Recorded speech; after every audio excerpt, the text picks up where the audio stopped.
සියලුම දෙනාව skill box YouTube channel එකට ඉතා ආදරයෙන් පිළිගන්නවා.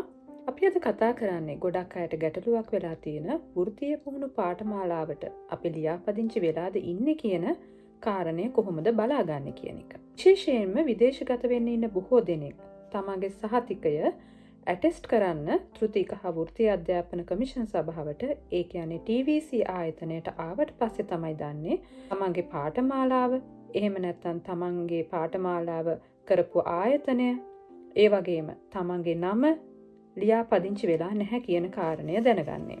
පාඨමාලාවට තමන් ලියාපදිංචි වෙලාද කියලා දැනගන්න එක වැදගත් වෙන කරුණු බොහොමයක් තියෙනවා. පළවෙනි කාරණය තමයි ඔයාගේ අදාළ පාඨමාලාව කරන ආයතනය TVC ආයතනය ලියාපදිංචි වෙලාද කියන එක. දෙවෙනි කරුණ තමයි ඔයා ඒ පාඨමාලාවට ලියාපදිංචි වෙලා ඉන්නවද කියන කාරණය. තුන්වෙනි කාරණය තමයි ඒ පාඨමාලාව TVC ආයතනය ලියාපදිංචිද කියන බලාගන්න එක. ඒ වගේම ඔයාගේ දත්ත නිවැරදිව TVC ආයතනයේ ලියාපදිංචිය ලබලා තියෙනවද කියන කාරණය. ඔගොල්ලෝ දන්නවා තෘතීක හා වෘත්තීය අධ්‍යාපන කමිෂන් සභාව යටතේ සියලුම වෘත්තීය පුහුණු ආයතන පාඨමාලා ලියාපදිංචි වෙන්න ඕන. NVQ පාඨමාලා සහ NVQ නොවන පාඨමාලා යන සියල්ලම තෘතීක හා වෘත්තීය අධ්‍යාපන කමිෂන් සභාවේ ලියාපදිංචි වෙන්න ඕන. යම්කිසි ආයතනයක් සිසුන්ව පාඨමාලාවට ඇතුළත් කිරීමේදී අදාළ පාඨමාලා කාලයෙන් 4න් එකක් ගත වෙන්න කලින් සිසුන්ව ලියාපදිංචි කිරීම ආරම්භ ඕන.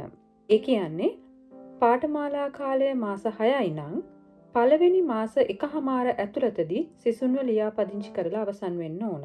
පාඨමාලා කාලය මාස 4ක් නම් පළවෙනි මාසය ඇතුළතදී සිසුන්ව ලියාපදිංචි කරලා අවසන් වෙන්න ඕන.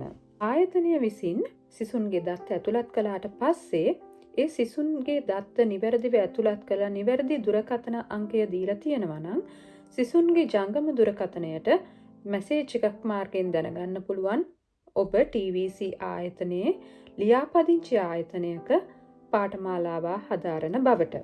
යම් අවස්ථාවකදී ඔබ පාඨමාලාවන් දෙකක් එකම කාලය තුලදී සිදු කරනවා නම් ඒ පාඨමාලා දෙකටම ඔබ ලියාපදිංචි වෙලාද කියන එකත් ඔබට තහවුරු කර ගැනීමේ හැකියාව තියෙනවා. උදාහරණයක් විදිහට සතියකට දවස් 2ක් රූපලාවන්‍ය පාඨමාලාවත් සතියට දවස් 3ක් කේශාලංකරණ පාඨමාලාවත් හදාරන සිසුවෙක් නම් ඔබ සලකා බැලිය යුතුයි මේ පාඨමාලාවන් දෙකටම Taman ලියාපදිංචිද කියන කාරණය. අපි දැන් බලමු කොහොමද තෘතීක හා වෘත්තීය අධ්‍යාපන කමිෂන් සභාව වෙබ් අඩවියෙන් අපගේ තොරතුරු නිවැරදිව සටහන් වෙලා තියෙනවද කියලා කොහොමද බලාගන්නේ කියන එක. මුලින්ම අපි www.tvec.gov.lk කියන වෙබ් අඩවිය හරහා හෝම් පේජ් එකේ පල්ලෙහාට යනකොට ඔබට බලා ගන්න පුළුවන් our services කියන යටතේ NVQ system කියලා තරුවක් වගේ ලකුණක් බලා ගන්න පුළුවන්.